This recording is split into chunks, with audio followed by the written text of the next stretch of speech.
Tenemos el gusto, además de tener en nuestra compañía a la profesora Raquel Chang. Es profesora, como saben bien, profesora distinguida de literatura hispánica del Graduate Center de Nueva York y de CUNY, de la Universidad de la Ciudad de Nueva York, aunque ha enseñado en muchos otros lugares. Ha enseñado en Colgate, ha enseñado en Colombia, ha enseñado en universidades españolas, ha enseñado en universidades alemanas, pero ella es conocida en todos estos lugares y en muchos otros por su trabajo en el ámbito de la literatura, especialmente de la literatura colonial y especialmente relacionada con los Andes, con México y con el Caribe en general.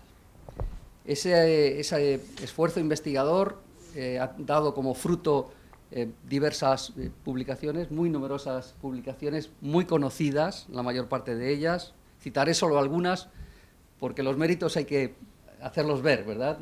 Aunque una como ella sea modesta, no hay que ocultar las virtudes, sobre todo si son invitados nuestros.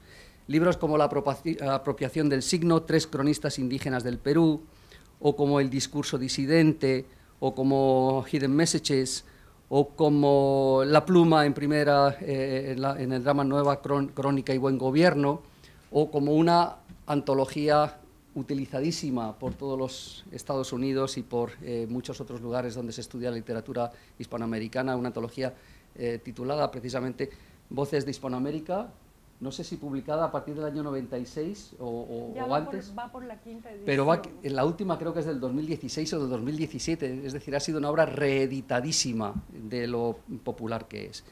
Ella también es miembro de la Academia Norteamericana de la Lengua Española y además es directora y ha sido directora de diversos proyectos internacionales, como uno sobre historia de la literatura del Caribe o como el Diccionario Enciclopédico de las Letras de América Latina. Es decir, ella es una de las grandes expertas en literatura colonial y en literatura hispanoamericana, y nosotros tenemos la suerte de tenerla en esta sala esta tarde, así es que le damos la bienvenida y muchas gracias por haber aceptado nuestra invitación. Cuando quieras.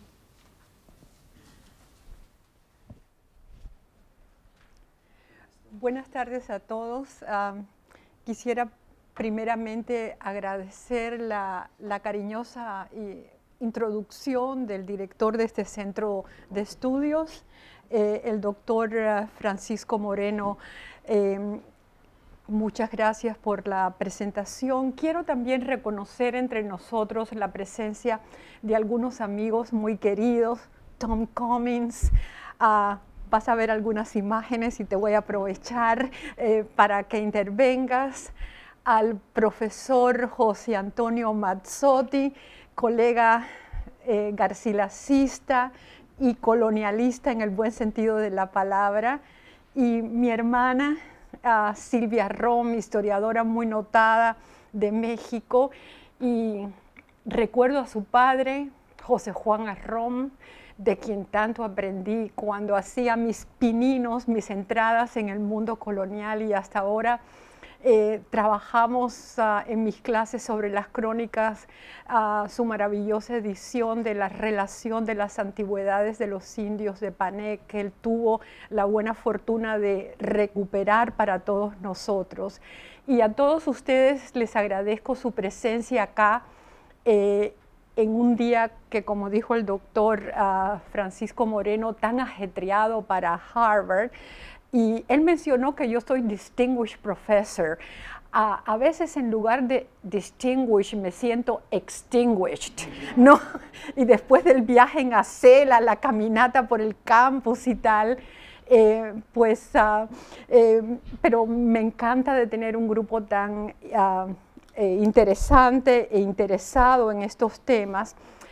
Mi charla se va a dividir en 2 partes. Primero, la parte propiamente hablada que voy a leer, y después voy a pasar al comentario de algunas imágenes que se refieren a personas o portadas de libros relacionados con la charla. Entonces esto nos dará pie después para poder tener un intercambio entre nosotros sobre temas que le interesen a ustedes, de lo que se suscite en la charla.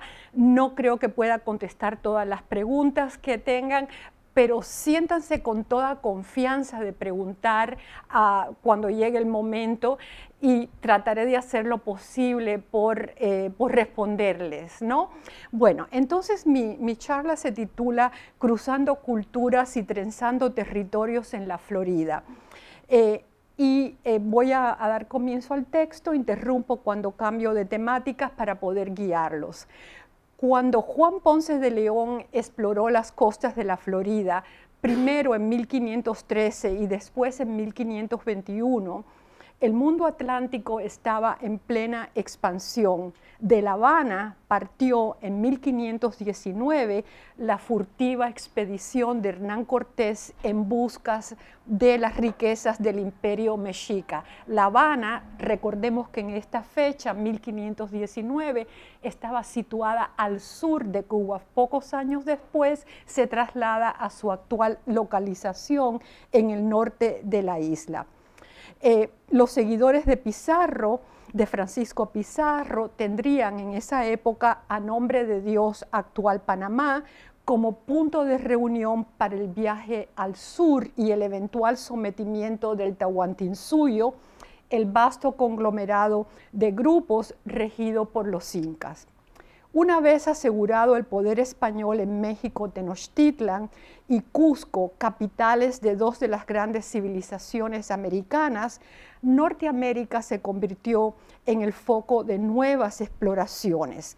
Estas se concentraron en 3 puntos: la poca conocida zona al norte de la Nueva España, el vasto territorio denominado la Florida, que incluye el estado actual de ese nombre, pero va mucho más allá, y el centro mismo de la masa continental.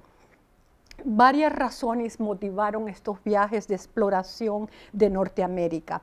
En el amplio contexto de la política imperial y en particular de la protección del tesoro de Indias, urgía resguardar las naves que hacían la travesía transatlántica, así como los puertos americanos del ataque de piratas y corsarios.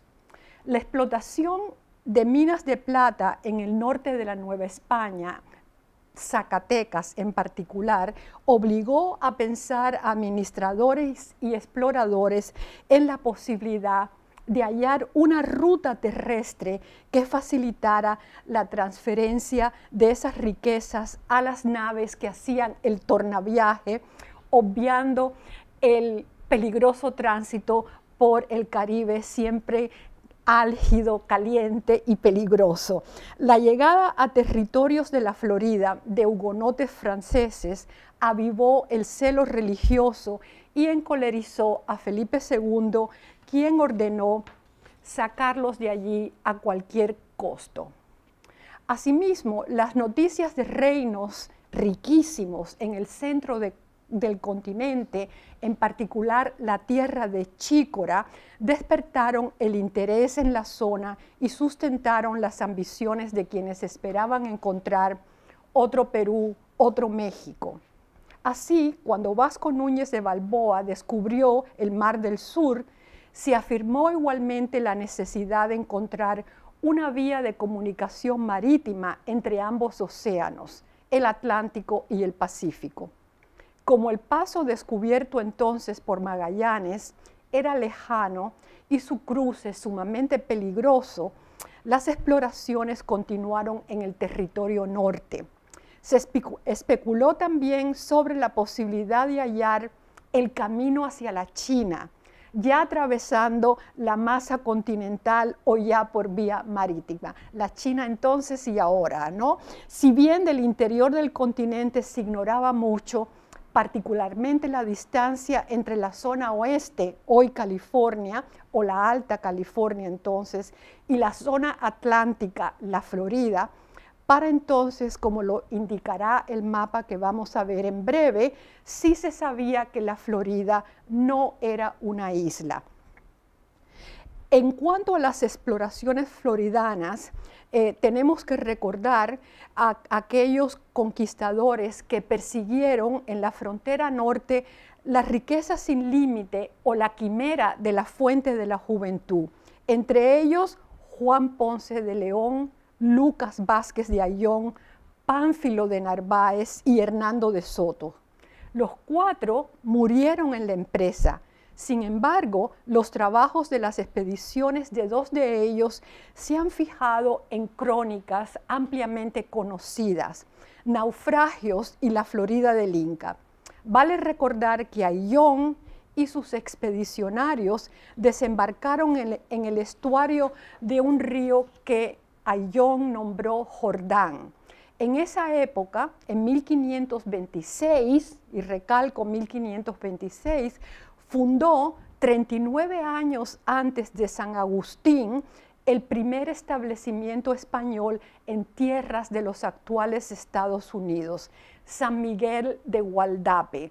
Hay algunos mapas que ya dicen San Miguel de Guadalupe, pero no, fue Gualdape, en el moderno estado de Carolina del Sur.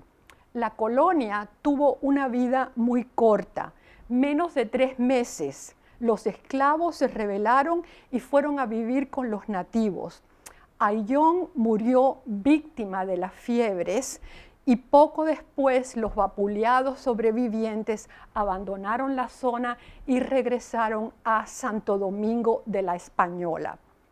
En cuanto a la expedición de Narváez, disponemos de un testimonio escrito estudiado por académicos de diversas disciplinas. Uno de los sobrevivientes, Álvar Núñez Cabeza de Vaca, llegó a México en 1536 con otros 2 compañeros, Andrés Dorantes y Alonso del Castillo, y un esclavo del norte de África, Esteban o Estebanico, y escribió una detallada relación de este largo periplo y la publicó primero en Zamora y después en Valladolid. El cronista cusqueño Garcilaso de la Vega leyó la edición zamorana de Cabeza de Vaca, según ha explicado la profesora Rolena Adorno, y aprovechó su testimonio en la redacción de la primera crónica de Indias que escribió, La Florida del Inca. En 1546, 3 años después de la llegada a la capital novohispana de los sobrevivientes de la expedición de Narváez y 4 años después de la muerte de Hernando de Soto, el pintor flamenco Lucas Cranach el Viejo, retratista de Carlos I de España, pintó la buscada fuente de la juventud en un curioso conjunto donde la asocia con la juventud y el amor. La figura de Cupido figura, y la vamos a ver, en la pileta central, y en el ámbito hispánico esta leyenda se le vinculó definitivamente con Ponce de León. La colonización y cristianización de la Florida concitó la atención de 2 escritores nacidos en el Virreinato del Perú, el Inca Garcilaso de la Vega, que ya mencioné, y otro menos conocido, Luis Jerónimo de Oré. Ambos pertenecen a autores hispano-criollos formados entre 2 mundos culturales, el andino marcado por la oralidad y el español signado por la letra. Oriundo del Cusco, el primero, Garcilaso, visitó la Florida, para usar un término popular hoy día, solo virtualmente. Nativo de Huamanga, hoy Ayacucho, el segundo, Oré, sí viajó a la zona en 2 ocasiones como misionero franciscano. A Garcilaso lo recordamos por, como he dicho antes, la crónica donde narra la expedición de Hernando de Soto al territorio que entonces abarcaba el actual estado norteamericano de la Florida y se extendía mucho más hacia el norte y el oeste del continente. Oré, admirado por su literatura catequética, particularmente el tratado teológico Símbolo Católico Indiano, es menos conocido, pero escribió una relación de los mártires de la Florida, una obra breve y que apareció sin fecha y sin pie de imprenta. Probablemente se publicó en Madrid o en Salamanca hacia 1619.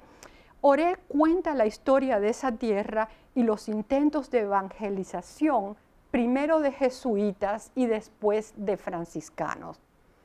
Con la ayuda de un veterano de la expedición de Hernando de Soto como informante, años antes el Inca Garcilaso había comenzado a redactar su crónica sobre la entrada de Soto en la Florida. Ante las ambiciones de Francia y el temor al avance del protestantismo, el cronista cusqueño presenta a la corona y a sus lectores un alegato donde recalca la importancia de poblar y evangelizar esas tierras regadas con sangre de soldados y mártires españoles. No obstante, su arenga está marcada por intereses muy variados. Radicado por entonces en Montilla, por medio del ejercicio de las letras, el historiador cusqueño esperaba conseguir la fama y el reconocimiento negado por la corona debido a la conducta presuntamente traidora de su padre en la batalla de Guarina. A lo anterior debemos añadir que tanto Hernando de Soto, el futuro adelantado de la Florida, como el capitán Sebastián Garcilaso de la Vega Vargas, padre del cronista, participaron en diferentes etapas en la conquista del Tahuantinsuyo. Seguramente el Inca Garcilaso se sintió atraído por este y otros paralelismos, porque al contar los hechos del conquistador del Perú y la Florida, se le ofrecía también la oportunidad de enaltecer la biografía paterna. De Soto llegó a la isla de La Puná en 1531 y allí se unió a Francisco Pizarro.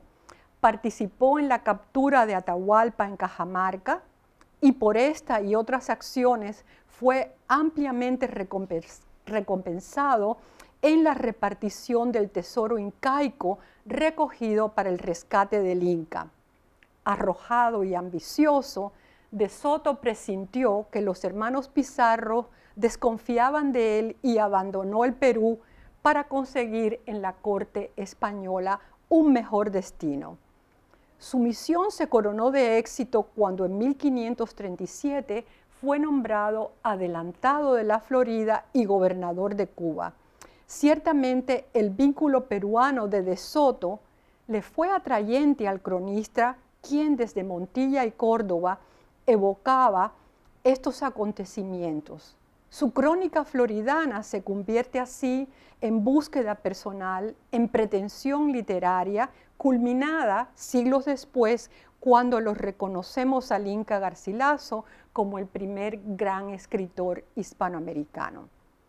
El Inca Garcilaso y Oré se conocieron en Córdoba, ciudad donde, como sabemos, el autor de Comentarios Reales se estableció después de recibir una herencia familiar. Oré, quien llegó a España en 1605 con varios encargos de su orden franciscana, pasó por esa villa en camino a Cádiz y Sevilla con el propósito de entrenar y embarcar a 24 misioneros franciscanos para la labor en la Florida. Tanto Oré como Garcilaso escribieron con pasión y convicción sobre la necesidad de defender ese territorio, hoy parte de los Estados Unidos, de conservarlo para el Imperio Español y de afirmar allí el catolicismo.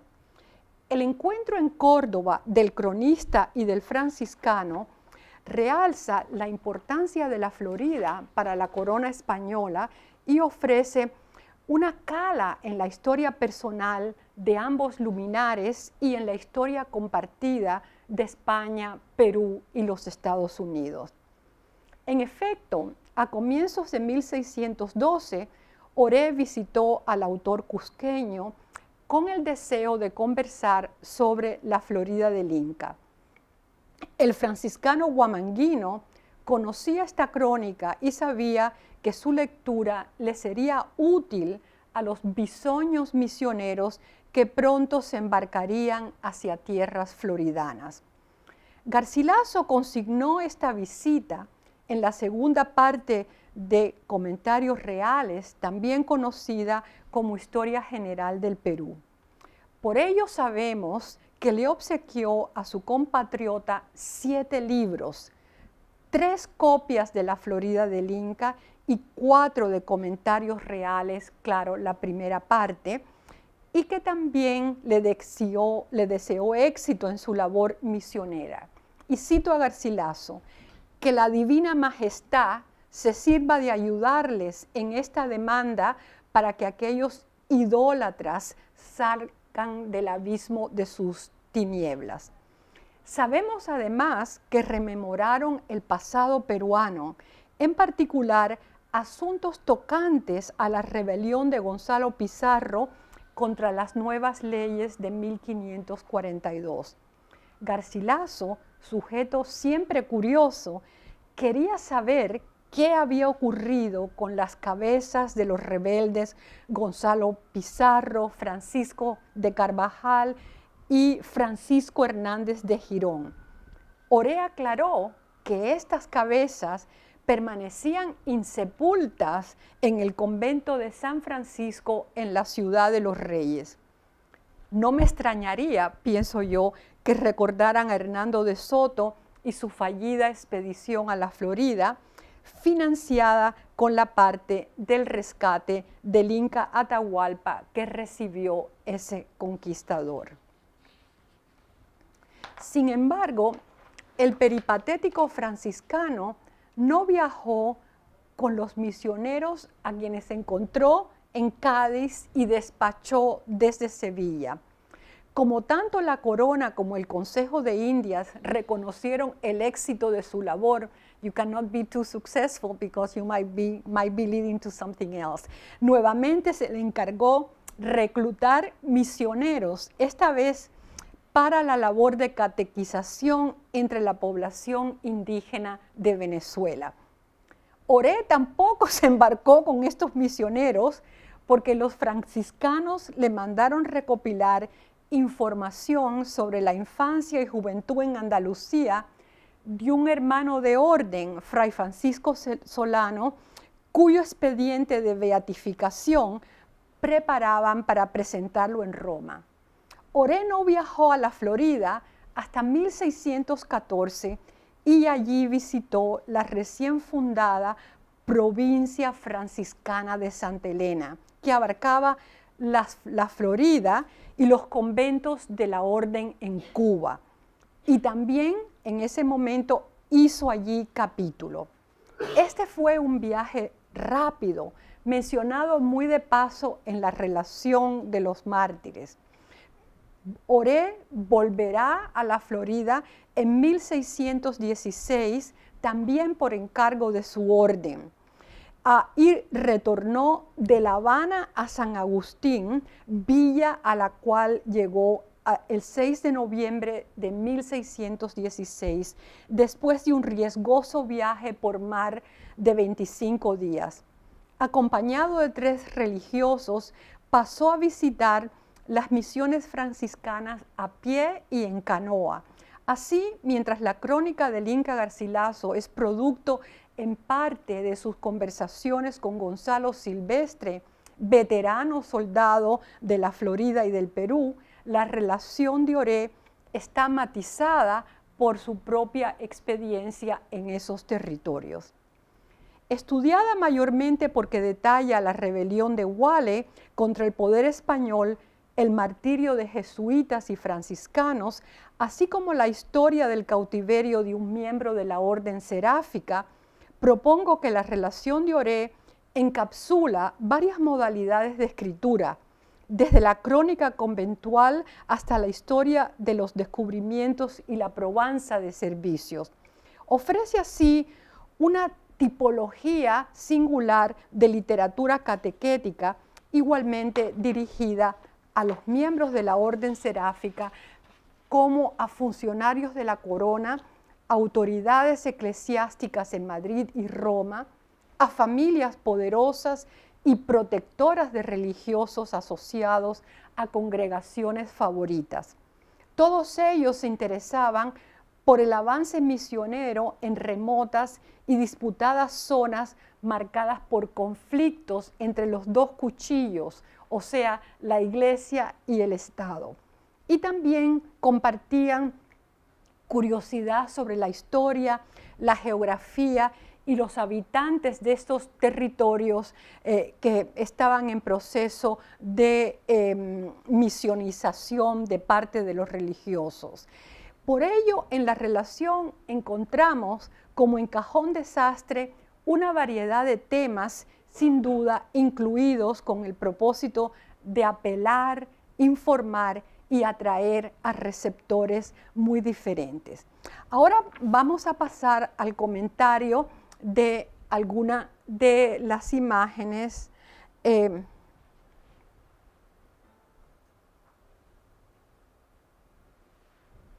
Bien, les mencioné que en algún momento se creyó que la Florida era una isla, pero ya sabemos que para 1521 este es el mapa de Juan Vespucci, sobrino del famoso Américo Vespucci, que trabajó en la Florida de la India, y el original del mapa se encuentra en Nueva York, en la Hispanic Society of America. Entonces ya sabemos que para esta fecha hay una noción, ¿no es cierto?, de Norteamérica y están también muy señaladas la geografía caribeña que va a facilitar el trasvase entre las islas y la masa continental. Aquí, en esta pequeña croquis, he tratado de señalar el nombre de algunas de las expediciones a lo que son tierras norteamericanas, en particular en la zona de la costa atlántica. No me he concentrado en la costa de California y la Alta California. Entonces, esta es la Vázquez de Ayllón, a quien hemos mencionado en la fundación de Santa María de Gualdape. La zona en la cual la zona la cual él exploró, en algunos mapas figura como Tierra de Ayllón, en algunos mapas tempranos. También están, he puesto acá para no discriminar a los franceses, los dos asentamientos franceses que causaron tanta desazón al soberano español y que mandó a Menéndez de Avilés a destruirlos a cualquier costo, ¿no?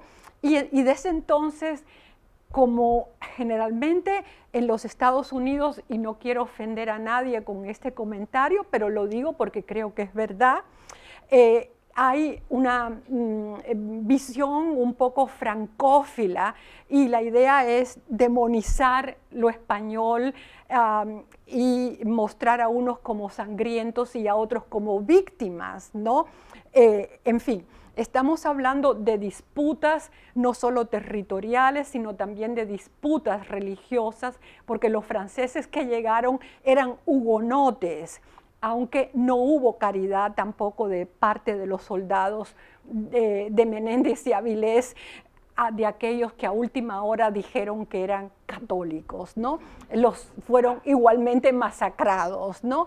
Entonces aquí tenemos las famosas, las dos expediciones de Ponce de León, la primera de 1513, que como ustedes ya saben o han leído, le dio el nombre al territorio por la fecha en que llegaron, y en 1521 él fue atacado por indígenas de la etnia Calusa, guerreros muy bien preparados, flecheros, según cuentan otras crónicas, de primera, y fue herido. La expedición regresó a La Habana y Ponce de León murió en Cuba, ¿no? Después está esta expedición que ha sido menos comentada, la tengo en la mira de investigación, a tierras que en su momento estaban controladas por Nueva España.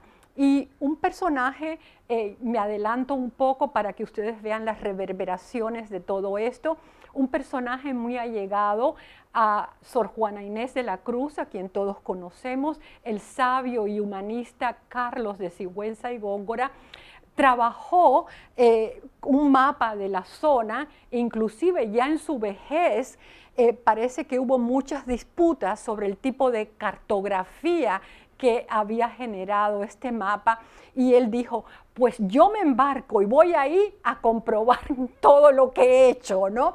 Que está correcto, etc. Nunca se embarcó y siguieron con esa misma plano cartográfico de Sigüenza y Góngora. Bueno, las otras son, no han sido, he marcado los que han hecho en rojo, los que han hecho un asentamiento, y las otras han sido otras expediciones que se adentraron en el norte. Dije en algún momento que la idea era poder conectar a Zacatecas, ¿no? Cruzando el continente, y voy a hablar de eso en breve. Aquí tenemos un retrato coloreado de Juan Ponce de León basado en un grabado del siglo XVII. Asociamos a Ponce de León siempre con la búsqueda de la fuente de la juventud. Y un colega historiador, creo que por aquí debe haber algún historiador, además de Silvita, me dice, pero en las capitulaciones de Ponce de León no se menciona nada de la fuente de la juventud. Entonces, yo le contesté, pero tienes que ver que el mito de la Fons Juvenis era un mito clásico que se encuentra no solo en el mundo occidental, sino en civilizaciones polinésicas y africanas, ¿no? Entonces, un historiador español a quien admiro mucho, Juan Gil, tiene un libro precioso donde ha explorado las reverberaciones del mito. Ahora, en el Caribe, precisamente, mucho antes de la llegada de los europeos, hay constancia de que indígenas taínos de la zona quisqueyana, o sea, lo que hoy es la española, y de Cuba, viajaban a la Florida en busca de esa fuente de la juventud. Y hay testimonios de que un cacique de la etnia Calusa en el oeste de la Florida convocó a los que venían de Cuba y les dijo, ustedes son tantos que aquí tienen que establecer una pequeña población. Y un náufrago español que vivió entre los Calusa desde que tenía 13 años hasta que tenía 30 años, Hernando de Escalante Fontaneda, dijo en un testimonio suyo que efectivamente él había visto personas que venían de Cuba, ancianos ya, y que habían venido en busca de esa fuente de la juventud. O sea, que la leyenda era parte, parece, del acervo mítico también, no solo de los polinesios, y no solo de los africanos, sino también de los taínos. Y esta es la imagen que yo mencioné, se la dedico a Tom Cummings, de la fuente de la juventud de Lucas Cranach, ¿no? En algún momento, aquí está la estatua de Cupido, y aquí no me quedó muy bien esta toma de la imagen, pero en realidad las personas ingresaban, ¿no? Se desvestían, no sé delante de quién, o sea, en privado, ingresaban a la fuente, entonces salían acá rejuvenecidos. Entonces acá los rejuvenecidos se dedicaban a juegos amorosos, ¿no? Entonces el resto lo dejo a su imaginación, ¿no? Bien, entonces este es el mito de la fuente de la juventud que se retoma, y Pedro Mártir de Anglería, uno de los cronistas, se queja cuando le escribe a un colega en Italia y le dice, ¿cómo es posible que gente inteligente crea que esto puede ocurrir? Bueno, en fin. Este, claro, es Hernando de Soto, una de las fotografías, una de las imágenes clásicas, es una imagen del siglo XVIII, que es un stock image probablemente, lo que quiero resaltar en el caso de Soto es el vínculo de la Florida y el Perú, lo que le posibilitó a Hernando de Soto la expedición a la Florida y el cargo de gobernador de Cuba fue justamente la riqueza que él adquirió en el Perú a raíz de sus hazañas allí y de la repartija del tesoro de Atahualpa. Llegó a España como uno de los hombres más ricos de la época. Y como ustedes saben, las expediciones la costeaban los capitanes, los adelantados que recibían ese título, unos para explorar y otros para explorar y colonizar. La corona española no, estaba dispuesta a soltar muchos chavitos, como decimos en Nueva York, para esto, ¿no? Bien, entonces traigo aquí la imagen del Inca Atahualpa, que es una imagen preciosa, que la encontramos en el Museo de Brooklyn, en Nueva York, y la vinculo de una forma no solamente virtual, sino de una forma real al accionar de Soto en la Florida, ¿no? O sea, de alguna manera, como la charla se titula Trenzando Territorios, o sea, sucesos que nos parecen lejanos en el Cusco tienen una consecuencia muy real para la colonización y cómo se llevan a cabo los diferentes desarrollos, ¿no?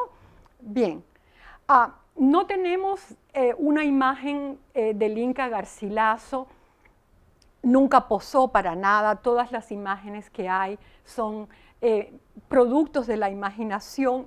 Esta es mi imagen preferida por el pintor indigenista de José Sabogal. Entonces, este es el Inca Garcilaso que, imbuido de, del deseo de que la Florida se mantenga para la corona española y de que se evangelicen a los indígenas de esos territorios, se decide a escribir La Florida del Inca.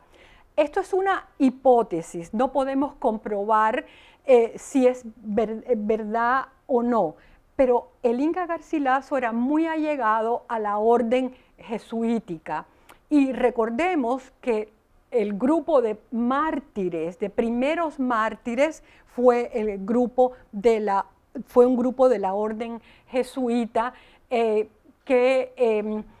fueron asesinados por la población indígena en Santa María de Ajacán.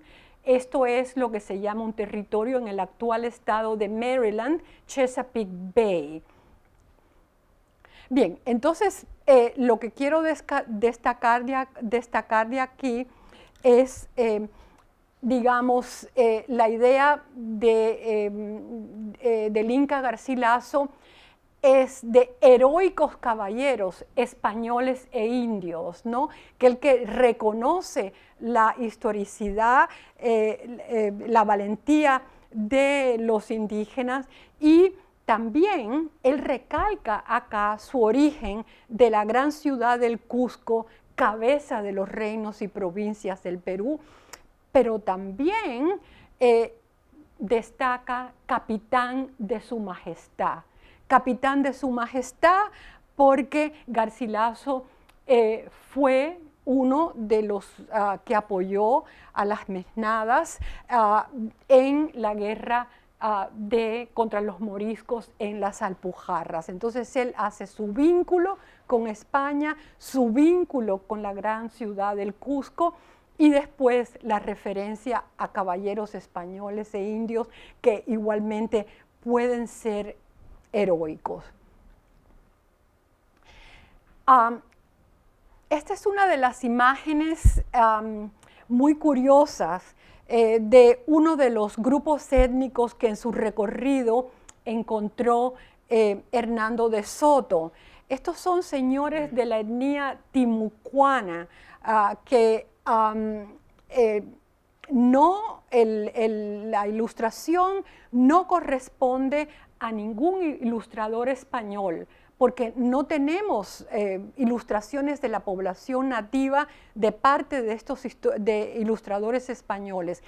Los franceses, más adelantados quizás en esto, llevaron a Jacques Lemoyne del poblado de Morges en la primera expedición, y él fue, basadas en estas ilustraciones, es que Théodore de Bry publica su famoso libro sobre los grandes viajes a la provincia francesa. Y esto se repite porque las ilustraciones de Lemoyne aparecen después como prototipo de lo que puede ser un indígena, ya sea peruano, ya sea floridano o de zona centroamericana. Lo interesante acá, yo hablé anteriormente y comenté que los calusa eran flecheros, pues los timucuanos eran igualmente aguerridos y flecheros y vivían, digamos, en guerra con otras etnias en disputas territoriales mayormente. Hablé también el martiriologio de los jesuitas en Santa María de Ajacán. Esta es una imagen que presenta el asesinato de los jesuitas, pero detrás de esta historia hay otra historia. Don Luis de Velázquez fue un joven que no se sabe si fue donado por su padre o si fue raptado por una incursión española a su tierra en la zona del los actuales estados de Virginia y Maryland. Probablemente pertenecía a la etnia algonquina, y don Luis fue captado cuando era muy joven, no sabemos si secuestrado, apresado o qué, hay varias versiones sobre el tema, y fue llevado a España y aculturado allí por los jesuitas. En un momento estuvo también en México y a punto de morir se lo bautizó, y se lo bautizó con el nombre del virrey de México, que fue su padrino de bautismo por intermedio de jesuitas poderosos. Don Luis fue el guía, en el último intento, el guía de un grupo de jesuitas para misionar en su zona, y él estimuló a los jesuitas para que fueran y volvieran a misionar en esa zona. Pero en un momento dado desapareció, se reintegró a su gente, y entonces ocurre lo que se llama el martirio de los jesuitas. No es don Luis el único nativo que guía a la gente, a europeos a su zona nativa, y desaparece después y deja a los europeos lo que pudiéramos decir, a sobrevivir a como puedan. Recientemente hay un libro que me parece importante de la profesora Brickhouse, que se llama The Unsettlement, que se concentra particularmente en la figura de don Luis. Yo lo recomiendo porque es una visión diferente de la que estamos acostumbrados, y es una propuesta para dar también cómo el otro interpreta ciertos eventos, ¿no? Hablé también muy brevemente del deseo de la corona española de contener a los corsarios y piratas, y he escogido acá una imagen temprana de San Agustín, fundada en 1565 por Pedro Menéndez de Avilés. Más o menos la imagen es de 1589, 88, no se sabe, pero ocurre después del famoso ataque de Francis Drake, llamado el Draco en castellano, no solo a San Agustín de la Florida, sino también a Santo Domingo de la Española y después a Cartagena de Indias. Algunos historiadores han postulado que esta imagen, no solo de San Agustín, sino otras de Cartagena también, fueron dibujadas por Lemoyne. En eso no me puedo pronunciar, pero se lo pregunto a Tom y a lo mejor puedes comentar después, ¿no? En fin, la consecuencia de este ataque de 1586 a estas tres ciudades en diferentes áreas, el Caribe, el continente y el continente sudamericano, la consecuencia directa fue que la corona española dictó que se comenzaran a construir fuertes en las ciudades importantes del Caribe, Cartagena de Indias, y el que va a Cartagena ve esas murallas, y el que va a La Habana o a San Juan de Puerto Rico se encuentra también con las fortalezas construidas para detener el saqueo de corsarios y piratas. Bien, entonces esta es una cita del Inca Garcilaso en la Florida del Inca, casi al terminar ya la obra, en que él insta a conservar a la Florida para la corona española, se esfuercen a la conquistar y poblar para plantar en ella la fe católica, ¿no? Es interesante que él reconoce la importancia de la zona y la importancia que esa geografía pueda tener para la corona.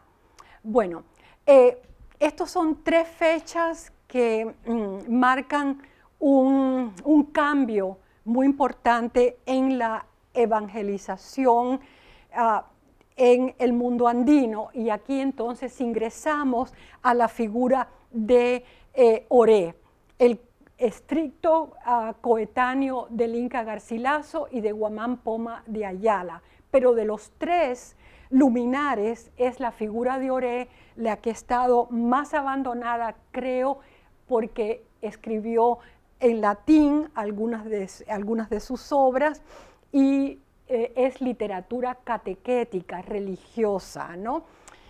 Importa la consecuencia directa de los concilios eclesiásticos de Lima fue acelerar la catequización en lenguas nativas. Acelerar la catequización en lenguas nativas no implicó únicamente la interpretación de lo que decía el sacerdote, sino la producción de documentos catequéticos para que se fijara conceptos como la Eucaristía, la Trinidad. O sea, no se confiaba en el intérprete, sino había la necesidad de doctrinar con lo que se creía entonces era la verdad que podía fijarse por medio de un libro. Entonces, eso es por un lado la parte misionera, y la otra parte quería traer a colación el cambio total a partir de las ordenanzas de 1573 en el desarrollo de la conquista. O sea, las razones fueron complejas y me detendré en ello si ustedes lo desean después, las nuevas ordenanzas cambiaban el sesgo de la conquista a que fueran conquistas guiadas por la persuasión y por el intercambio con los nativos por medio de, aquí sí valen los intérpretes, ¿no es cierto?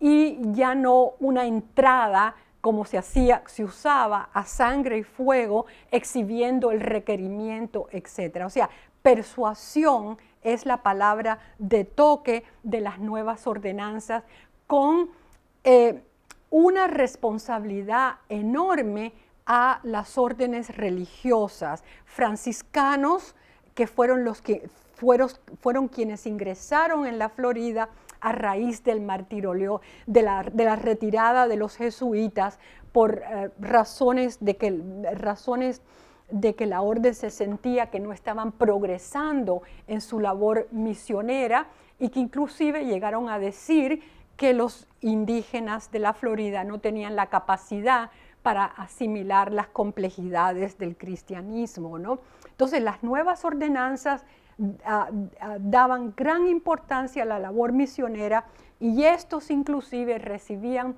sueldo de la corona española para llevar adelante entradas persuasivas, si se quiere.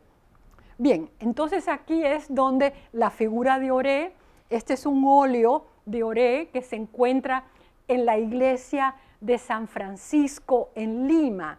Es la misma iglesia donde Oré y el Inca Garcilaso comentaron que estaban las cabezas decapitadas de los rebeldes a la corona, ¿no?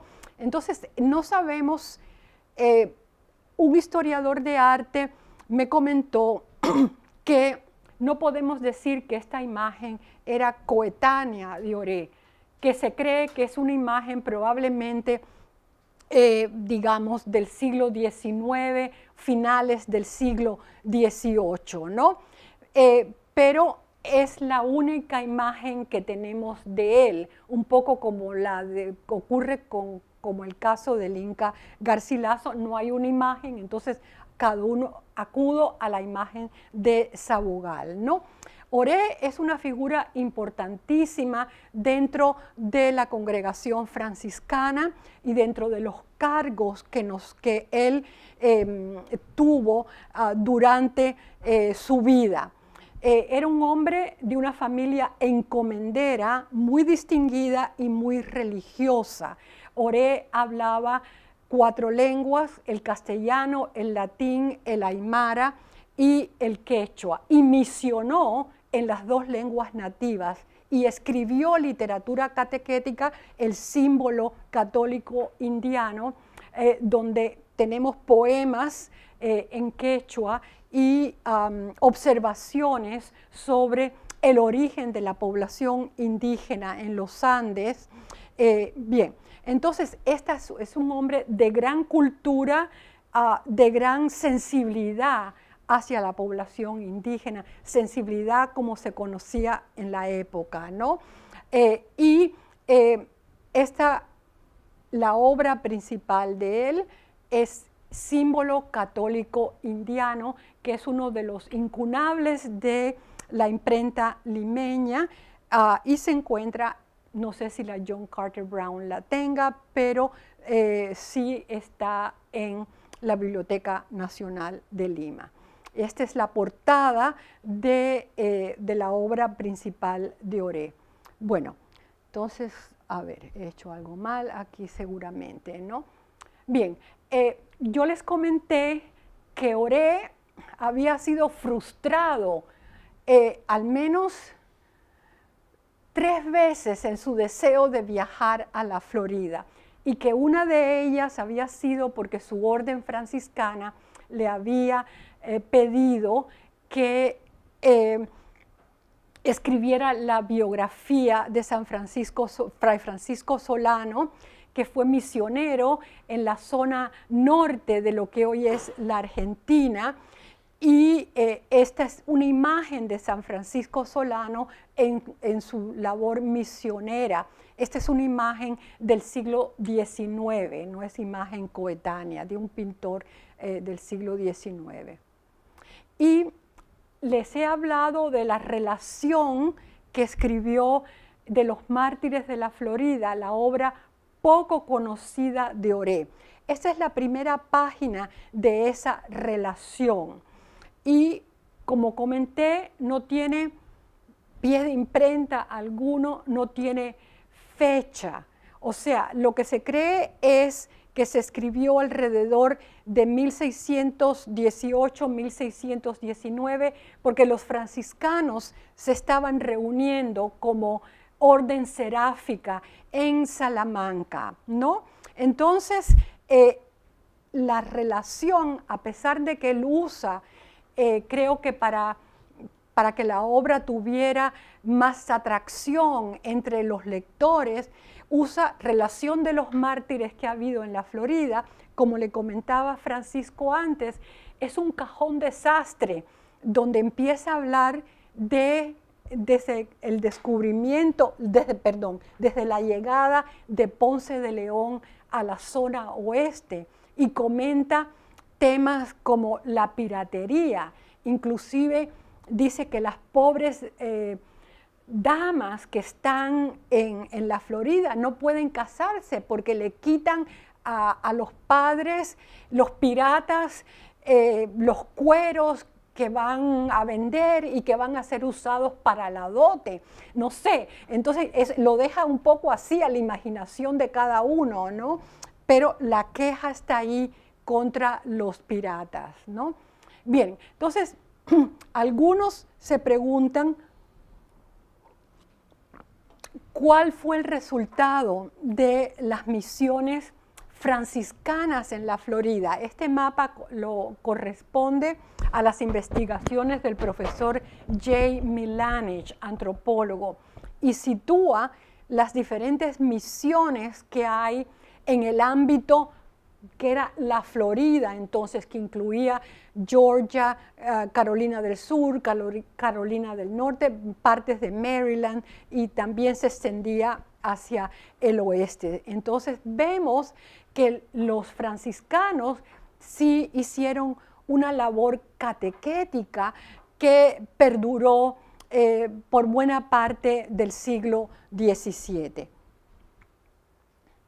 Entonces, este es un informe náutico de Oré que he puesto aquí para que ustedes vean que él recoge la queja de otros, ¿no? Y la idea de cómo entran los piratas ingleses en particular y corren la costa de la isla de Cuba, Puerto Rico, Jamaica, Santo Domingo, hacen los robos que pueden sin poderlos castigar los españoles. O sea, que dentro de la crónica de los mártires está también la queja contra Inglaterra en particular, ¿no? Bien, entonces, este es un comentario. Yo les hablé que había un cuestionamiento de que si los nativos de la Florida, por parte de algunos jesuitas, que no todos, tenían la capacidad para recibir, digamos, el dogma católico, de la fe cristiana, si se quiere, ¿no? Entonces, este es uno de los franciscanos más importantes porque se dedicó a hacer instrumentos catequéticos dirigidos en particular a la etnia timucuana, donde misionó. Y entonces él explica, así indios como indias confiesan y comulgan con lágrimas y hacen ventaja a muchos españoles. Eso figura también en la relación cuando Oré tiene que recopilar testimonios de franciscanos para comentarlos con esas personas que favorecían la misión de la orden y otros prelados dentro de su orden que se oponían a la continuación de la labor misionera en la Florida. Bueno, solamente to tease you a little bit, ¿no? Entonces aquí doy las fechas de la primera colonia inglesa y Plymouth Rock de 1620.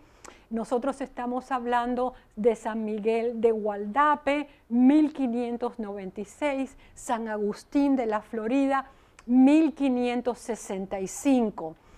Y voy a terminar.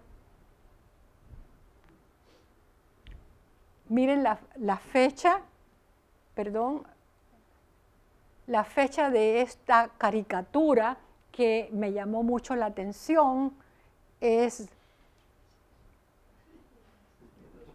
2006.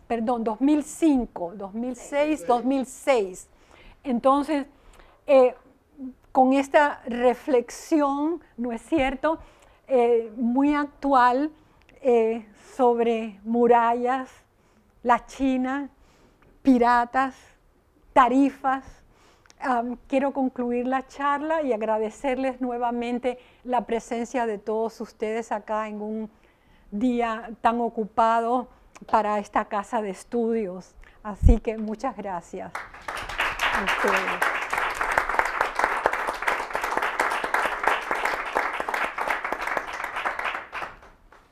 Muchas gracias, profesora.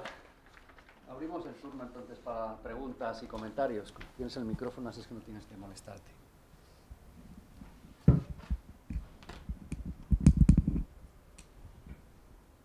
¿Se animan a comentar algo? A ver, Silvita, ayúdame. Bueno, a mí, esto no es ni mi siglo ni mi especialidad, pero me interesa mucho ver la manera en que nuestras ideas del presente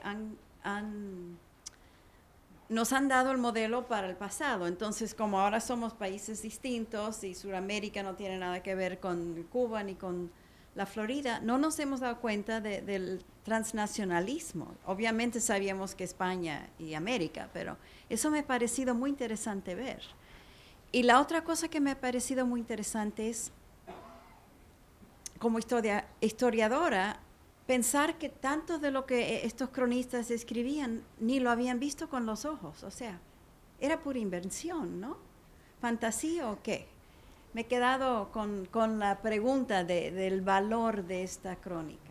Bueno, a ver, claro, primero voy al tema del transnacionalismo y que me parece sumamente importante, sobre todo porque se tiende a hacer una frontera entre lo que es la Florida, ¿no?, la Florida Estado, y las islas del Caribe. Y por más siglos de los que nosotros queremos pensar, o por más años, ¿no?, esas han sido zonas totalmente conectadas vía canoas, la costa este y la costa oeste. Y me acuerdo que tu papá siempre hablaba del área circuncaribe, ¿no?, digamos, para recalcar la cercanía de la zona a la Florida, ¿no?, y cómo la Florida en cierto sentido es circuncaribe también, ¿no?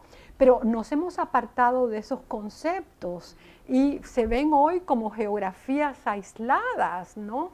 Y nunca, no ha sido así en una larga historia pre-formación de los Estados Unidos continentales. No quiero decir que esta es la razón única, sino hay otras razones, digamos. En cuanto al tema de crónica y de historias y decir la verdad, pues eso es tan complejo, mi querida Silvita, que ya requiere casi otra conferencia.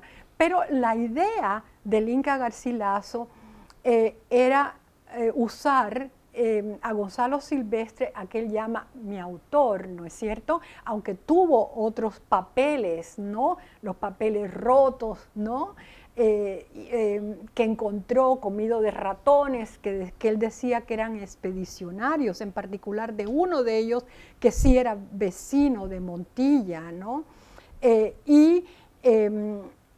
La idea era dar más bien un relato que se pudiera entender la importancia del territorio, la ejemplaridad, digamos, de algunos de los conquistadores. Hay disputa en la presentación que hace Garcilaso de Hernando de Soto, yo lo veo que él trata de minar la personalidad de Soto contando pequeños incidentes, ¿no? O sea, es todavía el conquistador, ¿no? Pero no es perfecto. Él nos alcanza la figura de Soto relevando un poco defectos que incidieron en el fracaso de la expedición. No sé si José Antonio querrá incidir o comentar algo más sobre esto. Preferiría otra charla porque la figura de Gonzalo, de Hernando de Soto es muy compleja. Totalmente. Históricamente, pero en la misma Florida del Inca, es cierto que aparecen anécdotas de carácter cotidiano, la típica mediocridad de cualquier ser humano en sus errores y en este caso además la ambición, ¿no?, del propio Hernando de Soto, que fue lo que lo guió principalmente. Pero el saldo final, creo yo, una vez escribí un artículo sobre eso, es el de la creación de una figura paradigmática que al Inca le sirve dentro del conjunto de su obra como un escalón en la construcción de los encomenderos, como ideales gobernantes, ¿no? Rasgos, por ejemplo, la caballerosidad, la entrega a la empresa, la bondad con los indígenas, pese a que practicaba castigos, también resalta muchas veces su misericordia, ¿no? Entonces es una imagen un poco, como te decía al principio, bastante compleja que hay que ver pasaje por pasaje. Pero yo creo que el saldo final se resuelve por el lado del entierro, ¿no? Porque lo llega a comparar con el rey Alarico y lo presenta prácticamente como una alternativa de gobierno, la de los caballeros frente a otro poder mucho más presente ya en la época de Felipe III, que es el de los Austria, ¿no? Entonces, por eso te decía, no hay una respuesta unívoca. No hay. Y creo que por eso la figura de Garcilaso y lo que él ha escrito sigue siendo modernamente tan atrayente, porque siempre nos deja con preguntas más que con respuestas, y de eso se trata. Al leer y releer un texto, tratar de buscar lo máximo que era lo que quería decir, ¿no?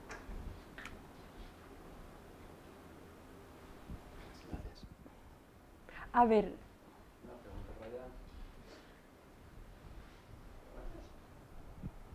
Bueno, mi pregunta es en un plano bastante más general, pero yo estoy leyendo ahora mismo un libro de María Elvira Rocabarea, Hispanofobia y leyenda negra, que habla sobre el imperialismo y toda la presencia de España en territorio latinoamericano.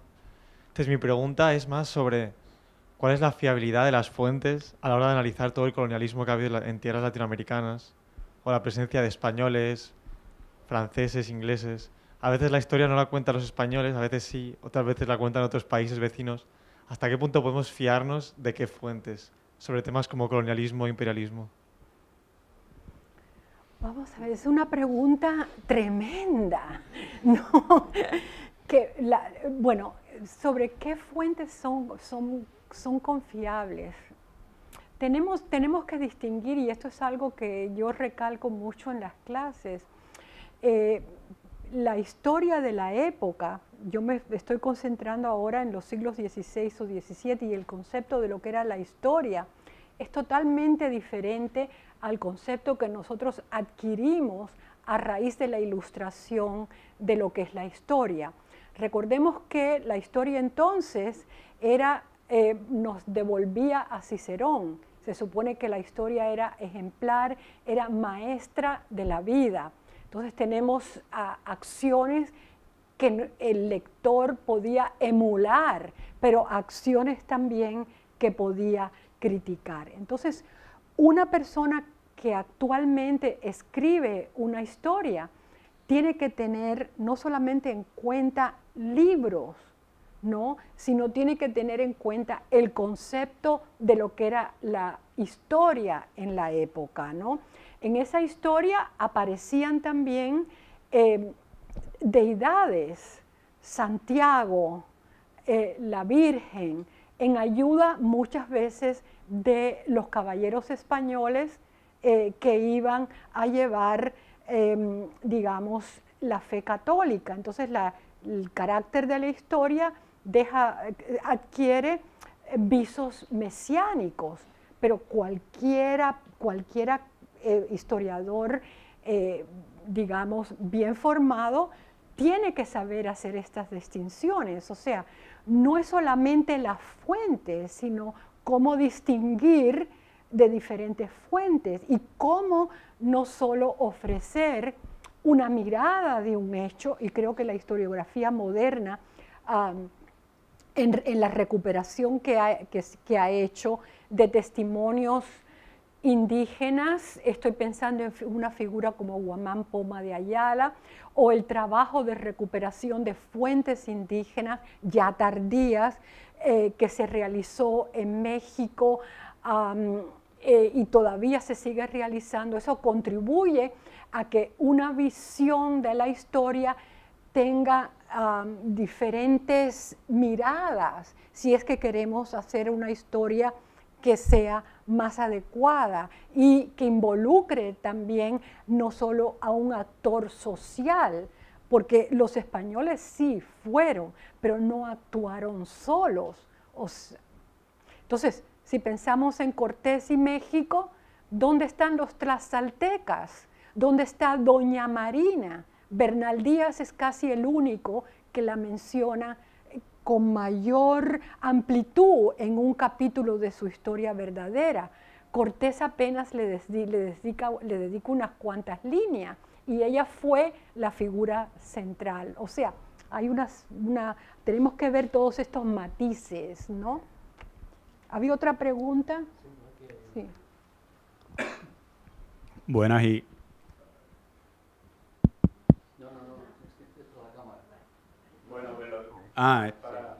Gracias por la charla, por una charla muy estimulante. Yo tengo una pregunta del Inca Garcilaso. ¿Qué vínculo hay entre él y la Casa de Braganza o con Portugal? Porque hay varios trabajos que él le dedica a varios nobles, ¿no? En esa época en que Castilla anexa a Portugal, pero ¿por qué esa opción editorial? O si se sabe si hay algún intento ahí de mecenazgo que vaya más allá del formalismo, ¿no? No, yo creo que el vínculo hay dos cosas aquí. Primera, la publicación de sus obras en Portugal. Es importante porque ahí tiene acogida, pero tiene acogida por la rapidez en que se la iban a publicar allí y por las facilidades mejores, por las facilidades que le provee la Pedro Krasbeck en su imprenta allí, ¿no? Pero otra cosa son las dedicatorias, ¿no? Y las dedicatorias al príncipe de la Casa de Braganza era muy poderoso y él la ve como una línea para poder acercarse a un mecenas, ¿no? Pero recordemos que el Inca también era una persona sumamente quejosa y él se sentía que vivía deslucidamente en Córdoba, pero claro, y que no se le hacía caso, que los poderosos no recompensaban a quien merecían las recompensas, sino a otros. Pero tenemos que ser comparatistas en eso. Claro que tener un buen pasar en Córdoba nunca se compara. José Antonio trajo a colación encomenderos, a ser hijo de encomenderos, donde con su padre, que lo reconoció y lo quería, se sentaba él a una enorme mesa servida por nativos, ¿no? Y mostrando también no solo opulencia en el comer y en la cantidad de comensales, sino en la conversación, en la deferencia, en todo lo que se llama la cortesanía, ¿no? Gracias.